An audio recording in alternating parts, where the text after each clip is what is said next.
What is going on, everybody? Nathan here, and today I would like to talk about Battlefield 4. Now, I've recently made the decision to pick up Battlefield 4 again. I had only had about 2 to 3 hours of experience in the game previously, and that was back when Battlefield 4 had initially released, when it had a bunch of netcode issues, and people were complaining for one reason or another. But I have made the decision to pick it up again because I was looking for a very realistic FPS shooter, and Battlefield 4 is absolutely what I was looking for. Unexpectedly, though. So here's the thing. The first thing that I noticed when I hopped into Battlefield 4, after getting around the initial learning curve and getting over my saltiness at what I thought were unwarranted deaths, the first thing that I noticed was how realistic this game actually is. For those of you who don't know, I really value immersion in my video games. And when a game can really pull off immersion really well, I think that increases the quality of your gaming experience exponentially. And what I noticed with Battlefield 4 was that obviously the graphics are quite good. They're, decently impressive in terms of if you think of the scale at which the maps are constructed and whatnot. You have skyscrapers and all of these things. So they're mildly impressive that way, but what I was really impressed with in Battlefield 4 is the immersive quality of their audio. The audio in this game is unbelievable. Now, I don't know if you guys know the difference between the war tape setting and the hi-fi setting in Battlefield 4, but basically the hi-fi setting hi-fi setting is also realistic audio, but certain specifically the mid to high frequencies of that audio are toned down a bit, and certain explosions are a little bit more muffled, and I think this is on purpose so that players can actually pinpoint where things are coming from.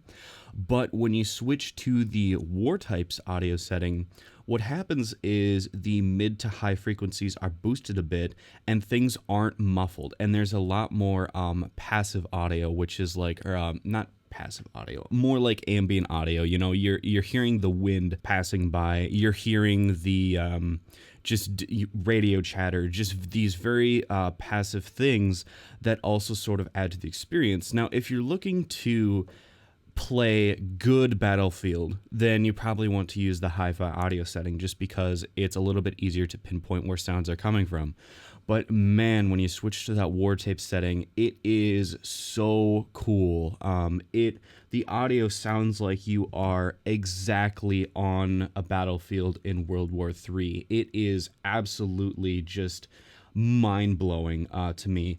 And I mean, specifically with Battlefield 4, I find that I'm always able to constantly put myself into the game that's going on, and I feel like I'm in Saving Private Ryan 2, right? I feel like that there can be a movie made about how I'm charging, Objective B, and we're hitting the beach in our rib boat, and we're dismounting, and we're charging into the beach, and you have explosions going on, and there's bullets flying around, and, then there's a tank shows up, and you're like, oh, fuck, like, I don't know what to do about this.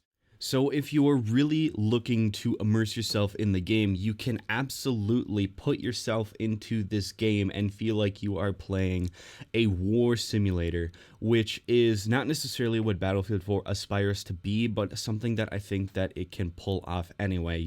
Supposedly if you're looking for a very realistic FPS, more of a war simulator, then you play something like Arma.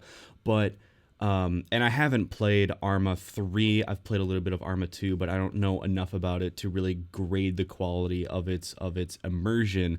But I do know that in Battlefield 4, again, it's the audio that is making the experience.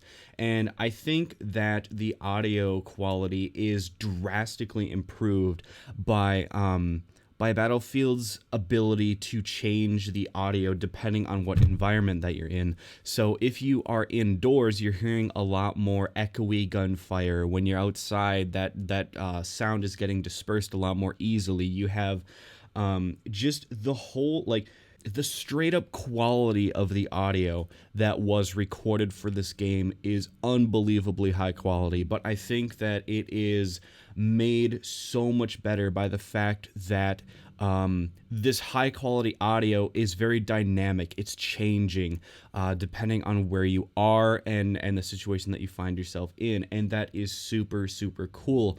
In fact, I think that we have passed the uncanny valley in audio. So for those of you who are unfamiliar with the uncanny valley, that's where people find themselves to be very uncomfortable when they are encountered with, specifically in the 21st century, it would be graphics that are so realistic that people cannot tell whether this graphic is real or if it's fake. And I think that for audio, we have passed this uncanny valley without the valley part, because scientifically the valley originates from how people get extremely uncomfortable at a certain point where they can't tell whether something is real or fake. But I think with audio, you don't have that real uncomfortableness. To me, it's more of I'm enjoying the audio more and more as it gets higher and higher quality. But it's like these sounds appear they appear to be so realistic that I can't say that they are fake. And I think that for the majority of people, I myself don't have a lot of experience shooting guns, and I don't think the majority of people also have that experience.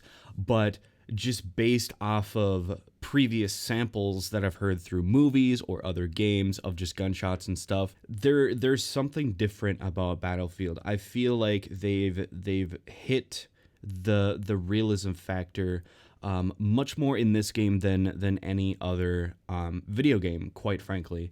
And that is basically the purpose of this video, is to say a job well done to the development team at DICE, because I have been enjoying Battlefield a ton, and specifically because of the fantastic job that those guys have done on this game.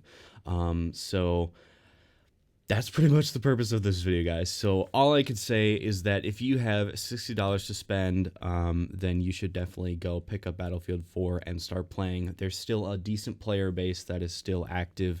I think last time I checked, it was about 13 to 15,000 concurrent, and I don't think that was even at a peak time. But this isn't. I mean, it is a plug for Battlefield. I'm not sponsored by Battlefield in any way, but I'm just saying that this game is one of the highest quality that I think that we've seen after all of its bugs and its net code was fixed, etc., etc. So that's the video, guys. Thank you all for watching. I hope you leave a rating on the video, and feel free to subscribe if you enjoy my type of content. And that is pretty much it. So thank you for watching again, and I will see you all in the next video.